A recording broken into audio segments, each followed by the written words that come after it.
On today's episode, I'll break down the Blackhawks' 4-1 win over the Minnesota Wild, led by a hat trick from Frank Nazar, and I'll also get into the latest updates on all the training camp roster battles.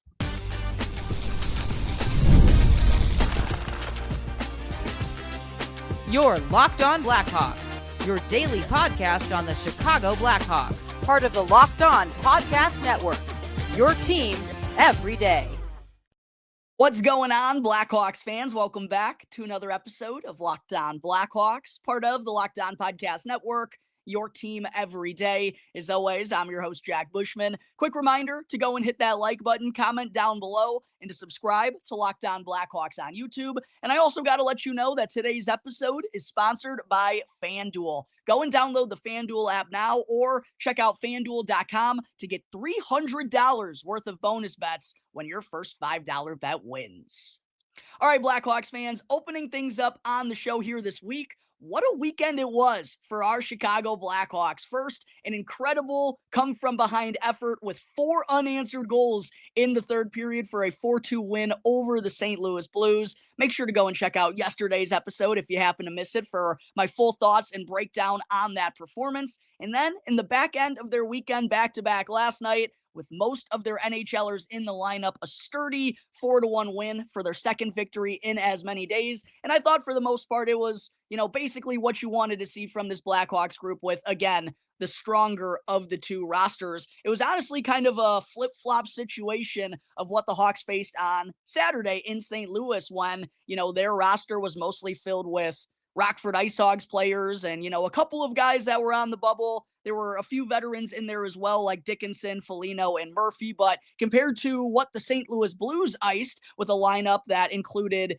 Braden Shen, Robert Thomas, Jimmy Snoogerud, Colton Parayko, Cam Fowler, Jordan Binnington got the start in net. They were definitely the stronger of the two teams. While last night it was, like I said, the polar opposite situation, basically, where the Wild, they only had a couple of their NHLers playing in the game, and the Blackhawks had, their top 6 forward group, their projected top 4 defensemen at this point in time. But regardless, nice to see the Blackhawks come away with a win in both of their games here this weekend, and finishing off the Chicago sweep yesterday as well. I did want to mention, as the Bears, of course, got a huge late blocked field goal from Josh Blackwell to hang on and defeat the Las Vegas Raiders. Massive win to take the Bears put the Bears at 2-2 going into the bye. Then, always nice to see the Cubs defeat the St. Louis Cardinals, the Blackhawks defeat the St. Louis Blues, gives the Cubbies some good momentum going into their wild card series against the Padres. And then, not necessarily my cup of tea, but the White Sox also got the win on Sunday as well. So, nice to see the Blackhawks finish that off and get the city a sweep on Sunday to give us all a very, very sweet victory Monday here today. But getting into my key stats, takeaways, and everything in between from last night in St. Paul, first and foremost, what a game from my guy, Frank the Tank Nazar. And right from the jump, I thought it was pretty clear that Nazar brought an extra gear with him to St. Paul. He had an easy tap-in goal on the power play to kick off the scoring. Beautiful feed from Teuvo Teravainen. But his second goal in particular, I think, really displayed the special abilities that Frank Nazar possesses and why I've just been so jacked up about this guy ever since the Hawks selected him 13th overall in 2022. First off, it was just the play recognition by Nazar when hitting the neutral zone, recognizing what's the most dangerous part of the ice? It's always right down the middle. And he hit it with speed, entering the offensive zone, showed us those wheels that he possesses, and then finishing off with a unbelievable shot up over the shoulder, short side of Wild goaltender Philip Gustafsson, who's no slouch, by the way. Yeah, I know it was his first little bit of preseason action, but this is still a guy that finished 6th in the NHL in Vezina Trophy voting last season, and Nazar absolutely rifled one up over his shoulder, showing us, like I said, not only his play recognition, not only his wheels, but also that sneaky good shot that he possesses that I think is one of the more underrated parts of his game. I really do feel confident that in addition to the incredible playmaking abilities and, again, play recognition and just playmaking that Nazar possesses, I do think he has the capability of being a pretty consistent 20-goal scorer in the NHL because, A,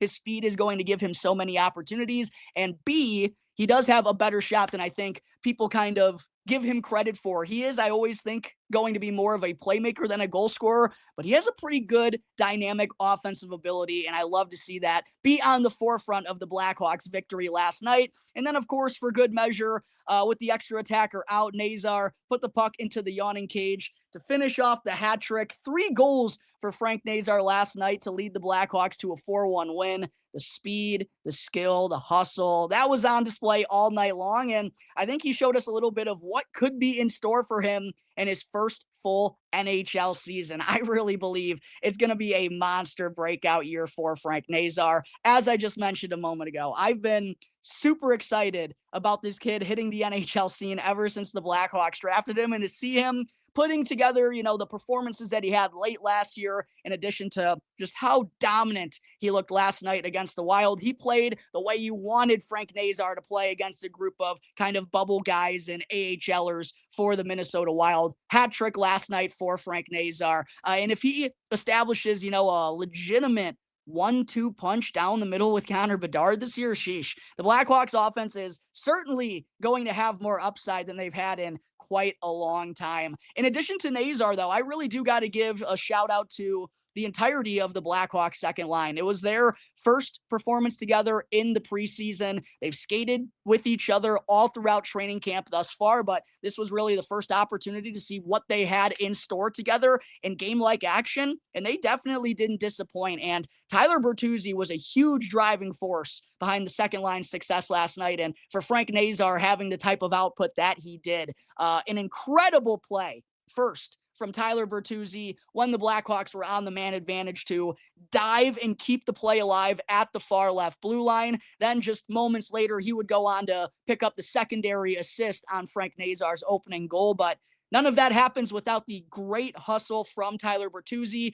to keep the puck alive in the offensive zone. And then also on Nazar's second goal that I just broke down a moment ago, Bertuzzi made an excellent lead pass to allow Nazar to enter the offensive zone with that full head of steam that he had already generated. The pass was a perfect saucer right on his tape that allowed Nazar to go wide and take advantage of the Wild defender being a little bit too close to the blue line. And Bertuzzi performing this well in the preseason opener, his first bit of preseason action, is undoubtedly notable, Blackhawks fans, because even as Darren Pang alluded to on the broadcast, this is something I mentioned on the show a ton early on last season. Tyler Bertuzzi is a notorious slow starter. I don't know if that's like something to do with his workout regimen. I hate to judge a book by its cover here, but if you look at Tyler Bertuzzi, he does look like he's the type, and the way he acts as well, that may like to have a little bit of fun during the summertime, but that's something that's kind of been the narrative around him throughout his NHL career, and I believe Jeff Blashill is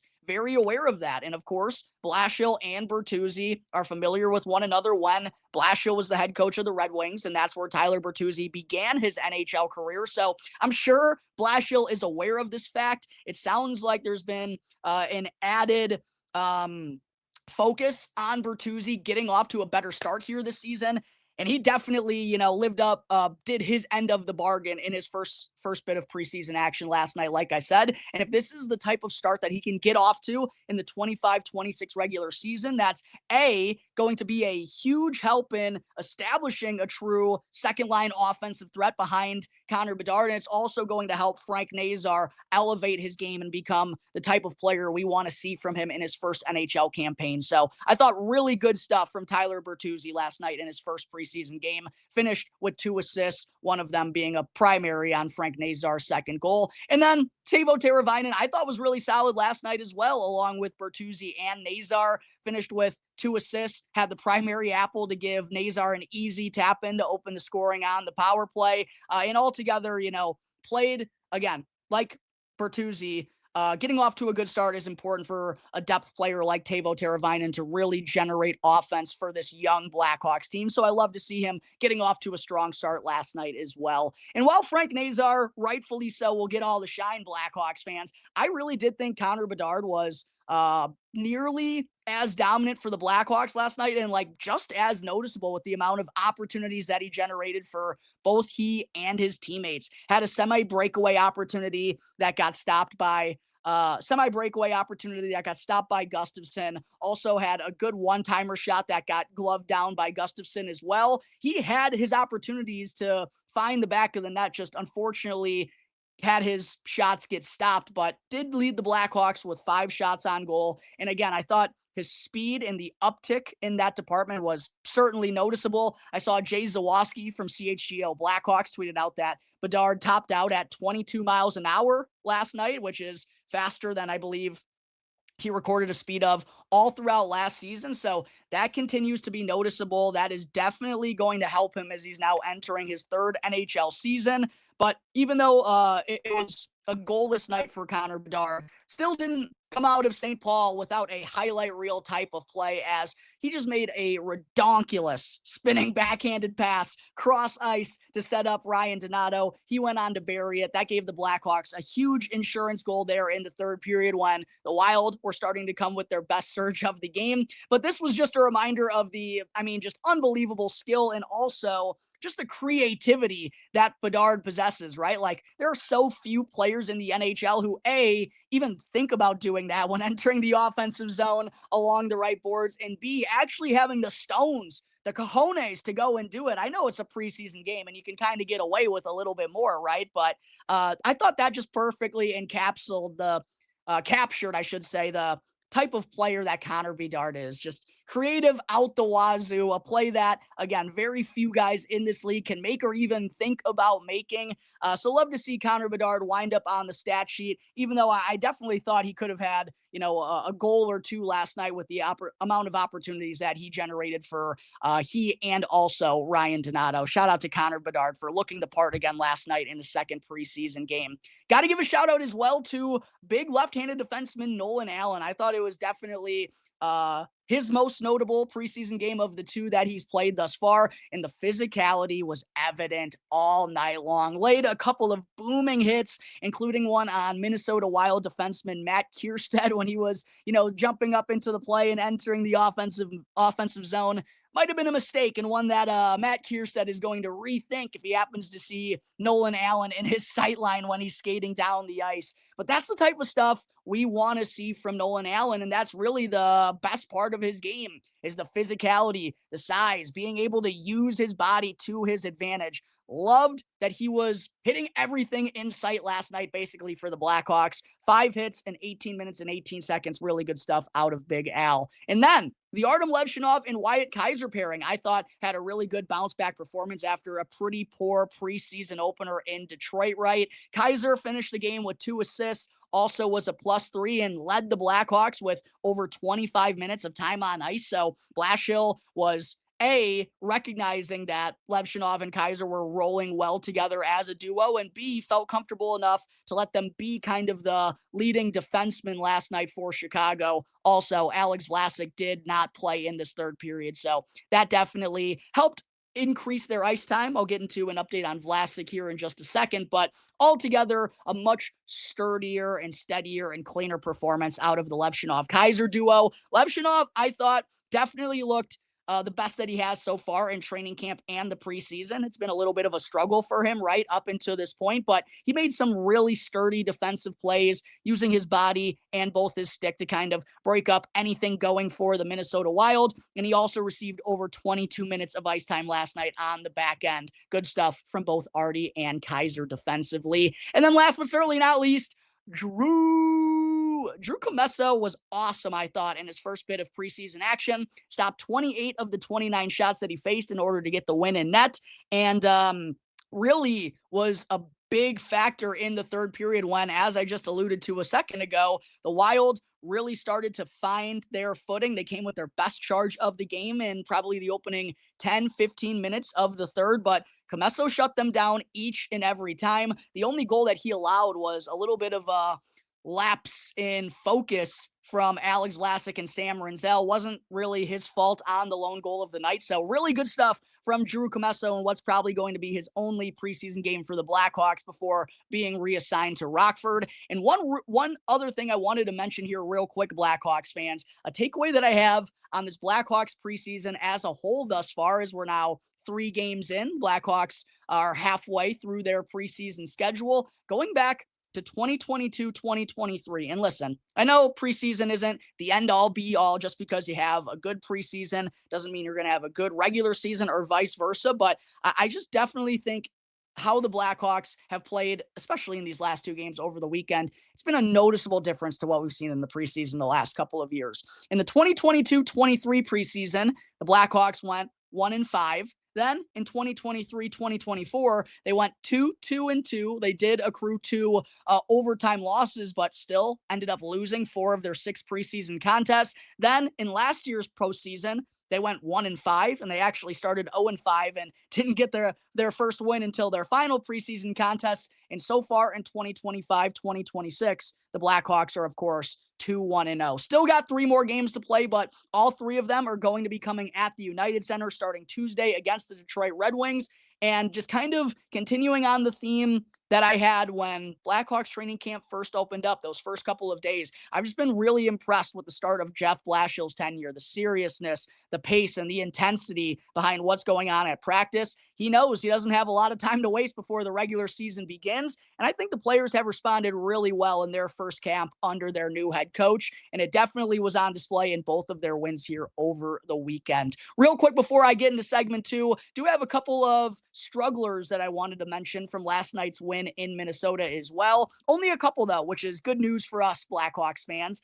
Andrei Burakovsky, one of the only dud performances that I would say from in St. Paul. While Ryan Donato finished with a goal, Connor Bedard had that wicked primary assist. Andrei Burakovsky was pretty absent in my mind for most of the night, took both of the Blackhawks penalties in this game and only finished with 1 shot on goal. And I just don't think he really meshed all that well along with Bedard and Donato, which I thought he had been doing so far up into training camp, but that just didn't really translate into what happened on the ice last night. I expect Bedard, Donato, and Burakovsky will probably get 1 more opportunity together, maybe even 2 in these final 3 preseason games, but not necessarily the best start for number 28 in my mind in his first preseason contest. Also, not necessarily a dud, but kind of a tough update here.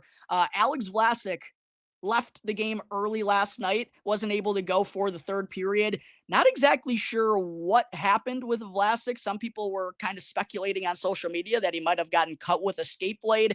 Didn't sound like it's anything too serious, as Blashill said after the game that he's currently day-to-day. But the Blackhawks are expected to have a better idea of his status either here today on Monday or tomorrow at Tuesday. Hawks have the day off after the back-to-back games here this weekend. And whenever we know more about Alex Vlasic, I promise I'll get to it here on the show and give you all the latest updates. But hopefully everything is all good for Alex Vlasic. Nice to see Kaiser and Levshunov and also Sam Rinzel kind of step up in his absence late in the game. And then I mentioned this in my write-up for Chicago Hockey Now. I put AJ Spellacy in the dud category, but I think I was, admittedly being a little bit harsh by putting him there because it was his first preseason action, and also he only had 1 day of practice since returning from an injury that he suffered during the Tom Curver's Prospect Showcase. He hasn't been at training camp for the last couple of weeks, so Friday was really his time to kind of get ready for his first preseason contest. Not really surprised that Spellacy didn't play much of a factor, but what I was surprised by is that he only generated 1 hit in over 11 minutes of ice time, whereas Samuel Savoie and Nick Lardis, both of his line mates down on not Nick Lardis, Nick Foligno, excuse me. Samuel Savoie, Nick Foligno, and AJ Spellacy served as the 4th line for the Blackhawks. Spellacy only finished with 1 hit, whereas Samuel Savoie and Nick Foligno each at least recorded 4. Foligno actually tied Nolan Allen for the team lead with 5 hits. And that's kind of, normally Spellacy's bread and butter. He's not like he's not an overtly physical guy, but for his size, he's not really afraid to run into anything. So I was just a little caught off guard that he only had 1 hit in his preseason debut, but at the same point in time, didn't have a whole lot of time to prepare for his first preseason contest, and probably is going to be sent back to Windsor here either today or tomorrow. But that takes care of all my takeaways from the Blackhawks weekend sweep against a couple of Central Division foes. Coming up in just a moment here, Blackhawks fans, I'll get into an update on the current training camp roster battles. But first, I do got to talk to you all real quick about Monarch Money. Most people can't name all of their financial accounts or even what they're worth, whether it's 401ks, properties, or investments. When you don't have the full picture, you can end up leaving money on the table. That's why there is Monarch Money, an all-in-one personal finance tool that brings your entire financial life together in one clean, super easy-to-use interface, both on your laptop or on your phone. And Monarch even does the heavy lifting for you so that you can link all of your accounts in minutes, see clear data visuals, get smart categorization of your spending, and finally, feel in control of your money without ever having to touch a spreadsheet. So don't let financial opportunities slip through the cracks any longer. Go and use our promo code LOCKEDONNHL in all caps at monarchmoney.com, and you'll also get half off on your first year. Again, that's 50% off on your first year at monarchmoney.com when you use our promo code LOCKEDONNHL in all caps. Segment 2, the Blackhawks training camp roster is now down to just 38 players after 2 rounds of cuts went down over the weekend. And the Ice Hogs actually began their training camp at the BMO Center in Rockford on Sunday. So at this point, most of the projected AHLers have been returned to the Ice Hogs, and it's mostly down to the NHL guys and the bubble players left on the Hawks training camp roster. So definitely wanted to share my thoughts on how those battles are going thus far, who kind of seems to have the advantage now that we're, like I mentioned, halfway through these preseason contests. First, starting with the Blackhawks forward group as a whole, the top 6 forwards seems pretty likely. What we saw last night in St. Paul is what the top 6 is going to be when the regular season opens against the Panthers. Donato, Bedard, Burakovsky, Bertuzzi, Nazar, Teravainen. But even if something does change between those top 2 lines, those 6 guys are cemented as part of the NHL roster. They're not really competing for a job right here, right now, other than their positioning to begin the regular season. Some of the other forward locks joining those 6 are Jason Dickinson, Nick Foligno, Ilya Mikheyev, and Sam Lafferty. We know those are 4 NHL roster locks for the start of the season. That puts 10 forwards in the lock category, and usually most NHL clubs carry 14 forwards on their active roster. That doesn't mean the Blackhawks absolutely have to, but it's usually what we see most NHL teams roll with. So battling for those final 4 spots right now in the forward group, Blackhawks fans, are Lucas Reichel, Landon Slaggert, who unfortunately didn't get to play this weekend because of an injury, Colton Dach, Oliver Moore, and Ryan Green. I think it's pretty clear that Nick Lardis is going to be starting the season in the AHL with Rockford, as he's a top 6 guy. The Blackhawks don't really have a spot for him in their top 6 in their NHL group right now. So how I'm kind of picturing this third line playing out, based on what we know through the opening 3 preseason games with just over a week left until the action begins for real, I think the third line still, if you were to ask me right here, right now, if Landon Slaggert was healthy, Blashill has mentioned that he wants to give Slaggert that opportunity on the third line, along with Jason Dickinson and Ilya Mikheyev. So I think he still has that spot in his grasp right now, but at the same point in time, with the way Colton Dach, Oliver Moore, and Ryan Green, even how Lucas Reichel played on Saturday, right? Things are a little bit more up in the air than I think they were a few days ago. And if I had to put together a Blackhawks fourth line right here, right now, I would probably go with Colton Dach on the wing, Ryan Green down the middle, and Nick Foligno at that right wing spot. You know Nick Foligno is going to be in the Blackhawks lineup, right? Colton Dach, I think with how great he was and a driving force in that comeback victory in the third period against the St. Louis Blues. I mentioned on the show yesterday, I really think that cemented his NHL roster spot. He just provides a role that the Blackhawks are really missing in their forward group. So I think Colton Dach's going to be in the lineup against the Florida Panthers on October 7th. I think he's going to be in that left wing spot. Foligno, obviously not really a surprise that he's going to be in the lineup. That 4C spot is very interesting, though, Blackhawks fans. And while I do think Oliver Moore has probably stood out more than Ryan Green so far here in the preseason, the Blackhawks really like Ryan Green at the center position, and he's fared really well at the dot in his first 2 preseason games.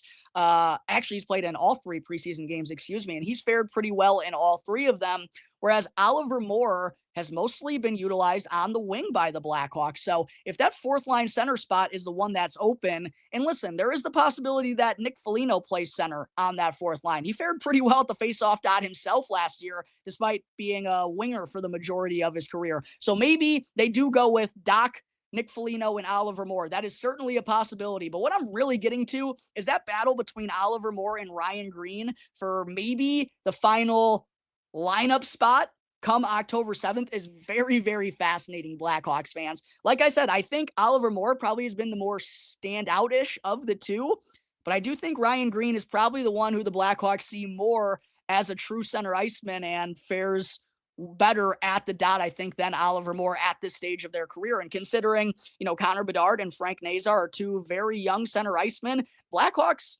outside of Jason Dickinson, they probably want someone that they can rely on to win some draws in the defensive zone. I think they feel pretty confident about Ryan Green. So that is a super interesting battle to watch over these next couple of days. Ryan Green and Oliver Moore, because I think whoever doesn't wind up cementing themselves as part of the lineup probably is going back to Rockford, because I don't think the Hawks would want to utilize Green or Oliver Moore as an extra forward. They want them getting consistent game action instead of being a healthy scratch every, other game or whatever it may be. So that is a really, like I said, fascinating battle to watch. I do still think Landon Slaggert has the edge on that third line, but there's also the possibility that Oliver Moore goes and takes that spot. Not because Slaggert hasn't looked good, he's been injured, but Moore is just, I think, really pushing the envelope right now for an NHL job. So forward-wise, that's kind of how I see things playing out right now, but definitely still time for things to change. As far as the two extras,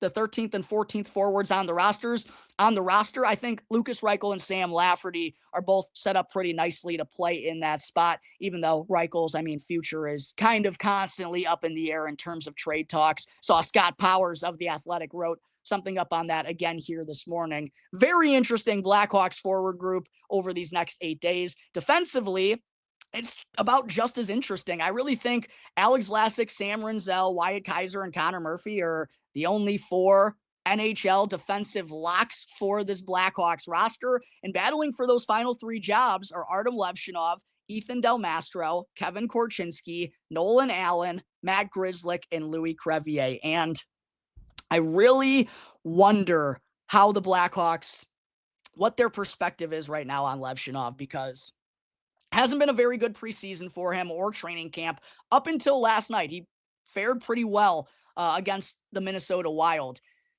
But do they feel like he's in a position to thrive in the NHL? And that's always been Kyle Davidson's mantra, right? And I just don't know if Artyom Levshunov is ready to thrive in the NHL. I feel like structurally he still has some things to work on with his gap control and how he plays puck carriers entering the defensive zone. And Ethan Del Mastro hasn't had a good first couple of preseason contests either. I expected him to be part of this NHL blue line to begin the season, but he hasn't, really proved that he deserves that spot to the coaching staff yet. Kevin Korchinski, I think, has been all right in the preseason, but hasn't done anything to wow the staff over. I'm still expecting him to begin the season in the AHL. I wonder if Nolan Allen could kind of be the one to jump Ethan Del Mastro for that final left-handed defenseman spot. And Nolan Allen, like Ethan Del Mastro, is another big body on the back end. He's the more physical of the two players, even though Ethan Del Mastro is the taller and the bulkier of the two. But I think Nolan Allen just uses that a little bit more effectively. And he's another guy who's, been on the professional scene for these last 2 years. So he's not lacking experience. The only reason he was just initially projected to start in the AHL is simply because of the depth of the Blackhawks defensemen. But I can't help but wonder what they saw from Allen last night, if that could give him the edge over Ethan Del Mastro for that final left-handed defenseman spot. Currently, how I project the Blackhawks blue line, I think Alex Vlasic and Sam Rinzel, knock on wood, hopefully Vlasic will be all good when we get that injury update. I think they're going to start the year as the top pairing for the Blackhawks. I'm guessing right here, right now, that Artyom Levshunov is going to wind up earning a job on that second pairing along with Wyatt Kaiser. On the third pairing right now, though, Blackhawks fans, I'm going to give the edge to Nolan Allen. I know it's only one preseason game, but I think he might have shown enough last night to leapfrog Del Mastro, considering the amount of breakdowns that EDM has had in the defensive zone through his first 2 preseason games. Let me know down below, Blackhawks fans, in the comment section, if you feel the same way, if you feel like Nolan Allen could have potentially just jumped into the NHL roster based on last night. I just think, Korchinski hasn't done enough, and considering his age, he's going to be going back down to the AHL. Del Mastro hasn't really looked good. Matt Grzelcyk could wind up getting a contract if they feel like Nolan Allen isn't fully ready, but I don't know. I think if Del Mastro, considering how Allen has looked, if Del Mastro isn't ready for that spot, you can still feel pretty comfortable about throwing Nolan Allen in there, and he's also a former first-round pick of yours. You want to keep developing this kid, right? So, yeah, that left-handed defenseman spot on the third pairing, very, very fascinating right now. Along with Artyom Levshunov's position, I do still think that's up in the air, and his next preseason game is probably going to be just as meaningful, if not more, than the one that he played last night. But I'm projecting Allen jumping over Del Mastro on that third pairing with Connor Murphy, leaving Louis Crevier still as the 7th defenseman. That would mean Ethan Del Mastro and Kevin Korchinski would be going back down to the AHL, while Matt Grzelcyk, unfortunately, don't think he's going to wind up signing a contract here with the Blackhawks. But there are my current thoughts on the training camp roster battles and how they're shaking out as we've now reached the halfway mark of the preseason. Coming up in just a moment here, Blackhawks fans, still have to get into some quick Blackhawks prospect updates. But first, I do got to show some love to another one of today's sponsors, which is FanDuel. The NFL season is now here, and FanDuel is making sure you're ready for kickoff with a can't-miss offer. Right now, new customers can bet just $5, and if your bet wins, you'll get $300 in bonus bets to use all across the app. And what I personally love about FanDuel is that it's super quick, it's easy, and the best way to add a little more energy to your Sundays. With player props, same-game parlays, and more ways than ever to now get in on the action, are you ready to play? All you got to do is download the FanDuel app now or visit FanDuel.com in order to get started. Again, that's FanDuel.com to place your first $5 bet and get $300 worth of bonus bets when it wins. Real quick, just wanted to say thank you to everyone for making Locked On Blackhawks your very first listen. Here to start off your day. For your second listen, make sure to go and check out the Locked On NHL podcast, where there is no offseason, bringing you the daily league-wide stories that matter the most with the local coverage you love from Locked On. And you can now find Locked On NHL on YouTube or wherever you may be listening to your podcasts. Segment 3, before I wrap up today's episode, still have to get into a couple of quick prospect updates from a few of the Blackhawks notables from over this weekend, starting first with the 2025 third overall selection, Anton Frondell. Congrats to Anton for finally scoring his first SHL goal over the weekend. Nifty little redirect in front of the net, showing off his hand-eye coordination. But that now gives Frondell 3 points, 1 goal, and 2 assists through his opening 6 SHL games here this season. And for Djurgården, by the way, they're off to a pretty strong start to their SHL tenure as they've won 4 of their opening 6 games. And Frondell has mostly been centering the third line for Djurgården so far early on in the season. I did see some upset Blackhawks fans about that on social media because recently his good buddy Victor Eklund was bumped up to the top line, and some people were like, well, why didn't that happen to Anton Frondell? He had a pretty good showing the game before. It's a long season. And also, I do want to point out, the SHL is a great league, but it's not necessarily like the best for development. Yes, Djurgården, as I've been outspoken about on the show, they're going to give Anton Frondell offensive positions in their top 9 to succeed, but it's not like it's the AHL where it's a feeder league to a bigger program. No, they want to win games over in that league. So the priorities are a little bit different. And when you have such a young kid like Frondell, I know Eklund is the same age, but not everyone's, opportunities are going to be the exact same. And I feel like Frondell, he'll probably get his opportunities up in the top 6 at some point. I think we just need to be a little bit patient with the 2025 third overall pick and his SHL club. I'm not really all that worried that Frondell isn't going to have a decent role for the team this season. He's still so young. It's going to be a great opportunity. I think we should just kind of let the kid relax and go naturally along his development this season, not really too focused about Eklund getting bumped up and him not. Roman Kantserov, his red-hot run over in Russia continued over the weekend as well. He potted a rebound goal for his 4th tally of the season. That now gives him 8 points, 4 goals, and 4 assists through the opening 9 games of the season for Metallurg. Love to see Kantserov picking up where he left off last season. Also, Marek Vanacker was returned to Brantford over the weekend as part of the Blackhawks' latest roster cuts. Didn't take long for him to make an impact along with his good buddy Jake O'Brien. Vanacker scored in his first action of the 25-26 season for the Bulldogs in a 7-2 victory. I did think it was a little interesting that he was on the second line along with Jake O'Brien, but however Brantford wants to structure it, we all really know who their top 2 driving forces are offensively. It's Jake O'Brien and Marek Vanacker. And then last but certainly not least, Nathan Behm. His WHL season is off to a fire start. He scored 2 goals in his first WHL action on Friday night, followed that up on Saturday with another goal. He now has 3 tallies and 1 assist through his opening 2 games. And how about the Kamloops Blazers, off to a red-hot start of their own as they've won their opening 3 contests pretty each by 2 of them by a pretty decent margin. So that's going to close up today's episode of Locked On Blackhawks, everyone. As always, thank you all again for joining me on the show. Check out Locked On Blackhawks for free wherever you may be listening to your podcast if you don't already. And make sure to subscribe to Locked On Blackhawks on YouTube to help me out in growing my platform. Till the next episode, everyone, enjoy the rest of your days. I'll see you next time on the Locked On Blackhawks podcast, part of the Locked On Podcast Network, your team every day.